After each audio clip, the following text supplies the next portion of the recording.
একজন কোটিপতি ছেলে নিজের কোম্পানিতেই পরিচয় গোপন করে চাকরি নিতে পৌঁছালো এবং ইন্টারভিউতে তাকে দিয়ে জুতো পরিষ্কার করানো হলো। সবাই তাকে একজন সাধারণ মানুষ ভাবছিল, কিন্তু কেউ জানত না যে সে কে এবং তারপর যা ঘটল। বন্ধুরা, সকাল ঠিক 10টা বাজছিল এবং শহরের সবচেয়ে উঁচু ভবনের টপ ফ্লোরে তৈরি একটি বিলাসবহুল অফিসে বিশ্বের সবচেয়ে বড় কোটিপতিদের মধ্যে গণ্য হওয়া এক মানুষ বৈভব নিজের চেয়ারে বসে গভীর চিন্তায় ডুবেছিল। রুমের প্রতিটি জিনিস পারফেক্ট ছিল, দামি আসবাবপত্র, কাঁচের দেওয়াল দিয়ে দেখা যায় পুরো শহর এবং সামনে টেবিলে রাখা ফাইলের স্তূপ। কিন্তু বৈভবের মনোযোগ এই সব কিছুর দিকে ছিল না। তার নজর একটিমাত্র ফাইলের উপর আটকে ছিল। সেই ফাইলটি ছিল তার কোম্পানির একটি ব্রাঞ্চের। গত কয়েক মাস ধরে সেই ব্রাঞ্চটি নিয়ে ক্রমাগত অভিযোগ আসছিল। ক্লায়েন্টরা একে একে কোম্পানি ছেড়ে চলে যাচ্ছিল, ডিল ভেঙে যাচ্ছিল এবং সবচেয়ে আশ্চর্যের বিষয়, অনেক সৎ কর্মচারী কোনো কারণ ছাড়াই চাকরি ছেড়ে চলে গিয়েছিল। বৈভব ধীরে করে ফাইলটি বন্ধ করল এবং চেয়ার থেকে উঠে জানালার কাছে গিয়ে দাঁড়ালো। নিচে ছুটতে থাকা দুনিয়াকে দেখতে দেখতে সে নিজেকে বলল, আমার কোম্পানিতে খুব ভুল কিছু হচ্ছে এবং যতক্ষণ না আমি নিজে দেখব সত্যিটা সামনে আসবে না। ঠিক তখনই সে একটি বড় সিদ্ধান্ত নিল। সে নিজের পরিচয় লুকিয়ে নিজে সেই ব্রাঞ্চে যাবে, একজন সাধারণ মানুষ হয়ে, এবং সত্যিটাকে একদম গোড়া থেকে বুঝবে। পরের দিনই একটি সাধারণ শার্ট, হালকা দাড়ি এবং সাধারণ মানুষের মতো লুক নিয়ে বৈভব সেই ব্রাঞ্চের অফিসের বাইরে দাঁড়িয়েছিল। আজ তাকে দেখে কেউ বলতে পারবে না যে এই মানুষটি পুরো কোম্পানির মালিক। সে একটা গভীর শ্বাস নিল এবং ভেতরে পা রাখল। অফিসের পরিবেশটা কেমন যেন অদ্ভুত ছিল। মানুষজন কাজ তো করছিল, কিন্তু তাদের চেহারায় ভয় পরিষ্কার দেখা যাচ্ছিল। কেউই মন খুলে কথা বলছিল না, যেন সবাই কোনো চাপের মধ্যে বেঁচে আছে। বৈভব রিসেপশনে গিয়ে বলল, আমাকে ইন্টারভিউয়ের জন্য ডাকা হয়েছে। রিসেপশনিস্ট তাকে ওপর থেকে নিচ পর্যন্ত দেখল, তারপর হালকা একটি অবজ্ঞাপূর্ণ হাসির সাথে বলল, তৃতীয় তলা, HR কেবিন। বৈভব চুপচাপ এগিয়ে গেল। তৃতীয় তলায় পৌঁছতেই সে দেখল যে বাইরে অনেক প্রার্থী বসে আছে। সবার চেহারায় ভয় ছিল। তখনই ভেতর থেকে কারো জোরে হাসির শব্দ শোনা গেল এবং কিছুক্ষণ পর একটি ছেলে বাইরে বেরোলো। তার চোখে অপমান পরিষ্কার ফুটে উঠছিল। সে কিছু না বলে সোজা বাইরে চলে গেল। বৈভব এই সব কিছু মনোযোগ দিয়ে দেখল এবং বুঝতে পারল যে এখানে খুব বড় কোনো ভুল হচ্ছে। কিছুক্ষণ পরই আওয়াজ এলো, বৈভব, ভেতরে আসুন। সে ধীরে করে দরজা খুলে ভেতরে গেল। ভেতরের দৃশ্য দেখে সে কিছুক্ষণের জন্য থমকে দাঁড়ালো। একটি বড় চেয়ারে বসেছিল সিম্মি, এই ব্রাঞ্চের HR ম্যানেজার। দামি পোশাক, চড়া মেকআপ এবং চেহারায় অহংকার পরিষ্কার দেখা যাচ্ছিল। তার চারপাশে বসে থাকা 2-3 জন স্টাফ তার প্রতিটি কথায় হাসছিল। সিম্মি ওপরের দিকে না তাকিয়েই বলল, হ্যাঁ বসো। বৈভব শান্তভাবে বসে পড়ল। কোয়ালিফিকেশন? সিম্মি ফাইল দেখতে দেখতে জিজ্ঞেস করল। MBA এবং 2 বছরের অভিজ্ঞতা, বৈভব জবাব দিল। সিম্মি হাসতে হাসতে নিজের পাশে বসা মানুষদের দিকে তাকালো। আজকাল যে কেউ MBA করে চলে আসে, যেন এতে খুব বিশেষ কিছু হয়ে যায়। রুমে হালকা হাসির শব্দ প্রতিধ্বনিত হলো। বৈভব চুপ থাকল, কিন্তু তার নজর সব কিছু রেকর্ড করছিল। তখনই সিম্মি হঠাৎ সামনের দিকে ঝুঁকল এবং বলল, এখানে চাকরি এত সহজ নয়, বুঝেছ? জি, বৈভব শান্ত স্বরে বলল। সিম্মি উঠে তার পাশে গিয়ে দাঁড়িয়ে নিজের পা এগিয়ে দিল এবং বলল, যদি এখানে কাজ করতে হয় তবে প্রথমে আমার জুতো পরিষ্কার করো। রুমে নীরবতা নেমে এলো এবং তারপর ধীরে ধীরে হাসির আওয়াজ আসতে শুরু করল। বৈভবের ভেতরে রাগ ঠিকই জেগেছিল, কিন্তু সে নিজেকে সামলে নিল। সে ধীরে করে বলল, যদি এটাও কাজের অংশ হয় তাহলে আমি করে দেব। এ কথা শুনে সিম্মি মুচকি হাসল। বাহ, এমন কর্মচারীই তো আমাদের চাই। বৈভব নিচে ঝুঁকল এবং কিছু না বলে তার জুতো পরিষ্কার করতে লাগল। সেই মুহূর্তে প্রত্যেকেই তাকে ছোট ভাবছিল, কিন্তু আসলে খেলা অন্য কিছুই শুরু হয়ে গিয়েছিল। জুতো পরিষ্কার করার পর সিম্মি বলল, ঠিক আছে, তুমি জয়েন করতে পারো, কিন্তু মনে রেখো এখানে সেটাই হবে যা আমি বলবো। জি ম্যাম, বৈভব মাথা নিচু করে বলল, এবং আমার প্রতিটি কথা মানতে হবে, তা না হলে 1 মিনিটে বাইরে। ঠিক আছে, ইন্টারভিউ শেষ। বৈভব বাইরে বেরোলো এবং তার মুখে হালকা একটু হাসি ফুটে উঠল। এই হাসি অপমানের ছিল না, বরং একটি ঝড় আসার আগের শান্তি ছিল। সে মনে মনে বলল, এবার দেখছি এই খেলায় কে কে জড়িত আছে। ইন্টারভিউয়ের পরের দিনই বৈভব সেই ব্রাঞ্চে একজন সাধারণ কর্মচারী হিসাবে নিজের চাকরি শুরু করল। সকালে যখন সে অফিসে পৌঁছাল, তখন সেই একই ভয় এবং চাপের পরিবেশ তার জন্য অপেক্ষা করছিল। সবাই নিজের কাজে ব্যস্ত বলে মনে হচ্ছিল, কিন্তু কারো চেহারায় সন্তুষ্টি ছিল না, যেন সবাই বাধ্য হয়ে কাজ করছে। বৈভব নিজের সিটে সবেমাত্র বসেছিল যে পেছন থেকে একটি আওয়াজ এলো, আরে নতুন নাকি? সে ঘুরে দেখল একটি সাধারণ ছেলে, চেহারায় ক্লান্তি এবং চোখে হালকা বিষণ্ণতা। হ্যাঁ, বৈভব জবাব দিল। আমি রাহুল, এখানকার সিনিয়র এক্সিকিউটিভ। সে হাত বাড়িয়ে বলল। বৈভব হাত মেলালো। বৈভব। রাহুল একটু কাছে এসে ধীরে করে বলল, একটা কথা বলি, এখানে বেশি সোজা হতে যেও না, না হলে বেঁচে থাকা কঠিন করে দেবে। বৈভব হালকা হাসির সাথে জিজ্ঞেস করল, এতটাই খারাপ অবস্থা নাকি? রাহুল গভীর শ্বাস নিল। তুমি এখনই বুঝতে পারবে। এমন সময় হঠাৎ অফিসের নীরবতা নেমে এলো। সবাই যার যার সিটে সোজা হয়ে বসে পড়ল। দরজা দিয়ে ভেতরে এলো সিম্মি। আজও সেই একই অহংকার, একই ভঙ্গি। তার পেছনে 2 ম্যানেজার, বিক্রম এবং নেহা, যারা প্রতিটি কথায় তার সঙ্গ দিত। সিম্মি এসেই তীক্ষ্ণ গলায় বলল, সবাই মন দিয়ে শুনে নাও, আজ ক্লায়েন্ট মিটিং আছে, কোনো ভুল যেন না হয়, না হলে বেতন কাটা যাবে। সবাই জি ম্যাম বলল। তার নজর হঠাৎ বৈভবের ওপর পড়ল। ওহো, তুমি নতুন তাই না? জি ম্যাম, বৈভব জবাব দিল। সিম্মি অবজ্ঞাপূর্ণ ভঙ্গিতে বলল, দেখো, এখানে শুধু কাজ করলেই হয় না, বুদ্ধিমত্তাও চাই, এবং আমার কথা মানতে হবে, বুঝেছ? জি। তাহলে প্রথমে আমার জন্য কফি নিয়ে এসো। জি ম্যাম। বৈভব কিছু না বলে কফি নিতে চলে গেল। রাহুল এই সব কিছু দেখছিল। সে ধীরে করে মাথা নাড়ল। এবার বুঝতে পারলে? বৈভব কফি নিয়ে এলো এবং সিম্মিকে দিল। সিম্মি এক চুমুক নিল এবং সঙ্গে সঙ্গে রেগে গিয়ে বলল, এটা কি? এত বাজে কফি কে বানায়? বৈভব শান্ত থাকল। আপনি যদি বলেন তবে আমি অন্য একটি বানিয়ে আনছি। যাও, আর এবার ঠিক করে নিয়ে আসবে। বাকি স্টাফরা ধীরে ধীরে হাসতে লাগল, কিন্তু বৈভবের চেহারায় এখনও কোনো পরিবর্তন ছিল না। তার শার্টের বোতামে লাগানো ছোট্ট একটি হিডেন ক্যামেরা সব কিছু রেকর্ড করছিল।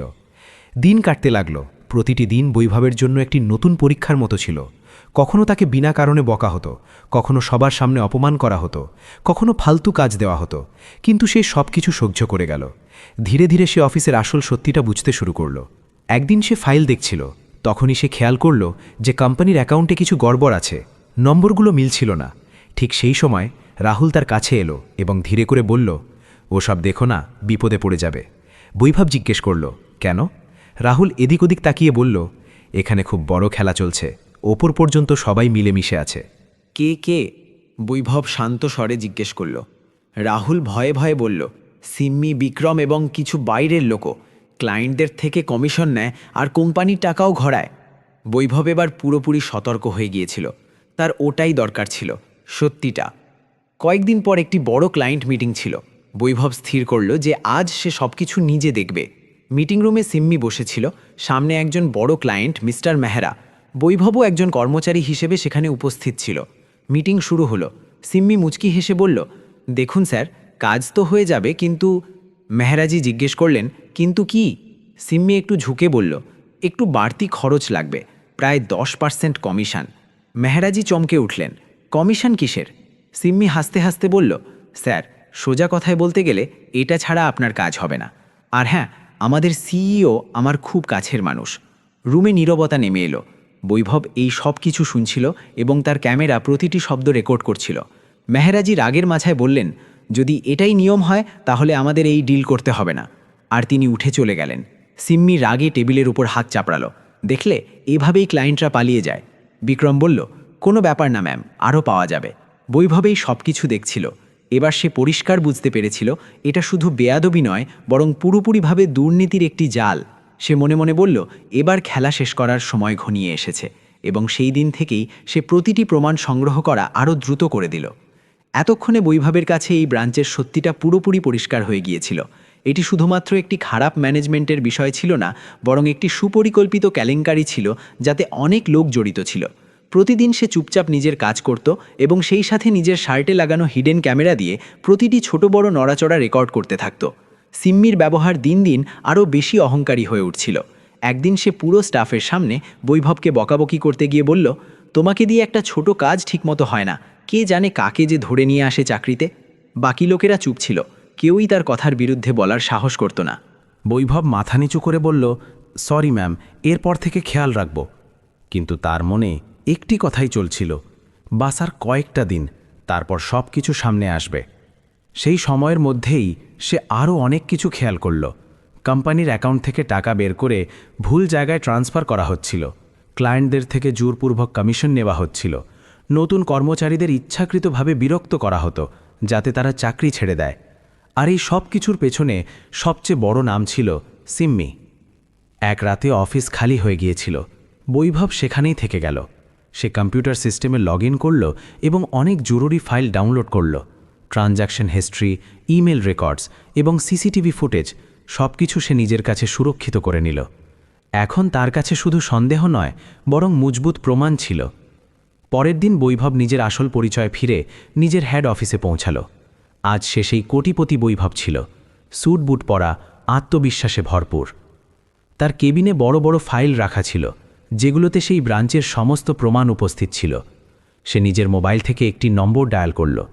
হ্যালো, কমিশনার সাহেবের সাথে কথা বলিয়ে দিন। কয়েক সেকেন্ড পর আওয়াজ এলো, জি বলুন। বৈভব শান্ত অথচ কঠোর স্বরে বলল, আমি বৈভব বলছি, আমাকে আপনার সাথে এখনই দেখা করতে হবে, একটি খুব বড় জালিয়াতি সামনে এসছে। কমিশনার গম্ভীরভাবে বললেন, আপনি চিন্তা করবেন না, আমরা সাথে সাথে অ্যাকশন নেব। কিছুক্ষণের মধ্যেই পুলিশ কমিশনার নিজে বৈভবের অফিসে পৌঁছে গেলেন। বৈভব তাকে সমস্ত ফাইল, ভিডিও রেকর্ডিং এবং প্রমাণ দেখালো। কমিশনার অবাক হয়ে গেলেন, এত বড় কেলেঙ্কারি এবং এত সময় ধরে চলছিল। বৈভব বলল, আমি চাই যে এই সমস্ত লোককে হাতে নাতে ধরা হোক। আপনার প্ল্যান কি? কমিশনার জিজ্ঞেস করলেন। বৈভব হালকা হাসির সাথে বলল, কাল সকালে আপনি আপনার টিমকে নিয়ে সেই ব্রাঞ্চে পৌঁছান, বাকিটা আমি সামলে নেব।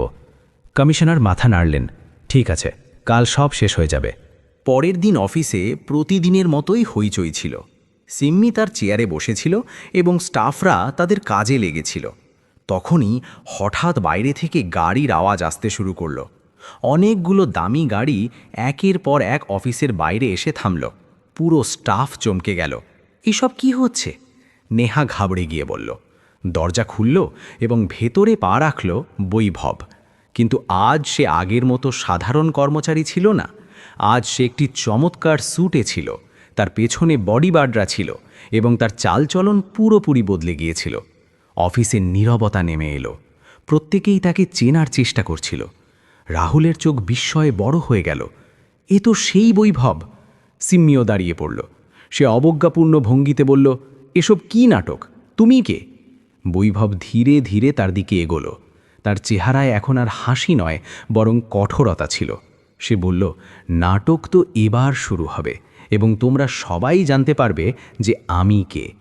সিম্মি হাসতে হাসতে বলল, ফিল্ম ইন্ডাস্ট্রিতে জয়েন করার কোনো ইচ্ছে আছে নাকি? বৈভব সোজা তার চোখের দিকে তাকিয়ে বলল, হ্যাঁ, আজ তোমাকে একটি ফিল্ম অবশ্যই দেখাবো, সত্যের ফিল্ম। এতটুকু বলে সে নিজের বডিগার্ডকে ইশারা করল। তখনই বাইরে থেকে পুলিশের অনেক গাড়ি এসে থামল। সাইরেনের আওয়াজ পুরো অফিসে প্রতিধ্বনিত হতে লাগল। সবাই ঘাবড়ে গেল। কয়েক সেকেন্ডের মধ্যেই পুলিশ অফিসের ভেতরে চলে এলো। কমিশনার নিজে এগিয়ে গেলেন এবং সোজা বৈভবের সামনে এসে দাঁড়ালেন। তিনি মাথা ঝুঁকিয়ে বললেন, গুড মর্নিং স্যার, নির্দেশ দিন। এ কথা শুনে পুরো অফিসের মানুষের হুঁশ উড়ে গেল। সিম্মির মুখের রং উড়ে গিয়েছিল। এখন সে বুঝতে পারছিল যে এসব কি। বৈভব শান্ত অথচ কঠোর স্বরে বলল, আমি আপনাকে সবার নাম দিয়ে দিয়েছি। যারাই এতে জড়িত আছে সবাইকে এখানেই গ্রেফতার করুন। কমিশনার সঙ্গে সঙ্গে নিজের টিমকেই ইশারা করলেন। পুলিশ এগিয়ে গেল। যেমনই পুলিশ সিম্মি এবং তার সঙ্গীদের দিকে এগোলো, পুরো অফিসে হুড়োহুড়ি পড়ে গেল। সিম্মি ঘাবড়ে গিয়ে পিছিয়ে যেতে লাগলো। এসব কি হচ্ছে? আপনারা আমাকে কেন ধরছেন? একজন মহিলা পুলিশ আধিকারিক কঠোর স্বরে বললেন, আপনাকে গ্রেপ্তার করা হচ্ছে জালিয়াতি, ঘুষখড়ি এবং কোম্পানির টাকা আত্মসাতের অভিযোগে। সিম্মির চেহারা একদম ফ্যাকাশে হয়ে গেল। সে সাথে সাথে বৈভবের দিকে ঘুরল। তুমি আসলে কে? তখনই কমিশনার এগিয়ে গেলেন এবং বললেন, এখনও পর্যন্ত আপনি বুঝতে পারেননি? ইনি হলেন এই পুরো কোম্পানির মালিক মিস্টার বৈভব। এই কথা শুনতেই যেন সময় থমকে গেল। পুরো অফিস স্তব্ধ হয়ে গেল। রাহুলের চোখে বিস্ময় এবং সম্মান দুটোই ছিল। বিক্রমের হাত কাঁপতে লাগল এবং সিম্মি, সে পুরোপুরি ভেঙে পড়েছিল। যে ছেলেটিকে সে প্রতিদিন অপমান করত, যাকে দিয়ে জুতো পরিষ্কার করিয়েছিল, আজ সেই তার মালিক বেরোল। সিম্মি সাথে সাথে বৈভবের কাছে এলো এবং হাঁটু গেড়ে বসে পড়ল। স্যার, আমার ভুল হয়ে গেছে, আমাকে ক্ষমা করে দিন। আমি জানতাম না যে আপনি। বৈভব তাকে মাঝখানেই থামিয়ে দিল। বাস! তার কণ্ঠস্বরে এমন রাগ ছিল যে পুরো অফিস কেঁপে উঠল। ভুল? বৈভব তীক্ষ্ণ স্বরে বলল, তোমার জন্য এটা শুধু ভুল। তুমি এই কোম্পানিকে লুট করার চেষ্টা করেছ, সৎ মানুষদের বিরক্ত করেছ, ক্লায়েন্টদের কাছে ঘুষ চেয়েছ এবং ভাবছ যে একটা সরিতে সব ঠিক হয়ে যাবে। সিম্মি কাঁদতে লাগল। স্যার, একটা সুযোগ দিন, আমি সব ঠিক করে দেব। বৈভব কঠোরভাবে বলল, তোমার মতো লোকেরাই কোম্পানিকে ভেতর থেকে ফাঁপা করে দেয়, আর আমার থাকা অবস্থায় আমার কোম্পানিকে কেউ ধ্বংস করতে পারবে না। সে পুলিশের দিকে তাকালো। এদের সবাইকে এখনই গ্রেপ্তার করুন এবং নিশ্চিত করুন যেন এরা কঠিন থেকে কঠিনতম শাস্তি পায়। পুলিশ দেরি না করে সিম্মি, বিক্রম এবং বাকি জড়িত লোকদের হাত কড়া পরিয়ে দিল। সিম্মি শেষবারের মতো বৈভবের দিকে তাকাচ্ছিল। তার চোখে এখন আর অহংকার নেই, শুধু অনুশোচনা ছিল। ধীরে ধীরে পুলিশ তাদেরকে নিয়ে বাইরে চলে গেল। অফিসে এখন পুরোপুরি নীরবতা ছিল। কিছুক্ষণ আগে যে জায়গাটি ভয় এবং অহংকারে ভরা ছিল, আজ সেখানে সত্য এবং ন্যায় দাঁড়িয়েছিল। বৈভব ধীরে করে চারপাশে তাকালো, তারপর সে সমস্ত কর্মচারীকে জড়ো হতে বলল। সবাই এক জায়গায় দাঁড়িয়ে পড়ল, একটু ভীত, একটু আশায় ভরা। বৈভব তাদের সামনে দাঁড়ালো এবং শান্ত স্বরে বলল, আমি জানি যে আপনাদের মধ্যে অনেকেই এখানে অনেক কিছু সহ্য করেছেন। সবার নজর নিচের দিকে ঝুঁকে গেল। কিন্তু এখন এসব সব শেষ হয়ে গেছে। সে আরও বলল, আজ থেকে এই ব্রাঞ্চে একটি নতুন শুরু হবে। সততার সাথে কাজ করা লোকেরা পুরো সম্মান পাবে এবং যে ভুল করবে তার জন্য এখানে কোনো জায়গা থাকবে না। রাহুলের চোখে হালকা চমক চলে এলো।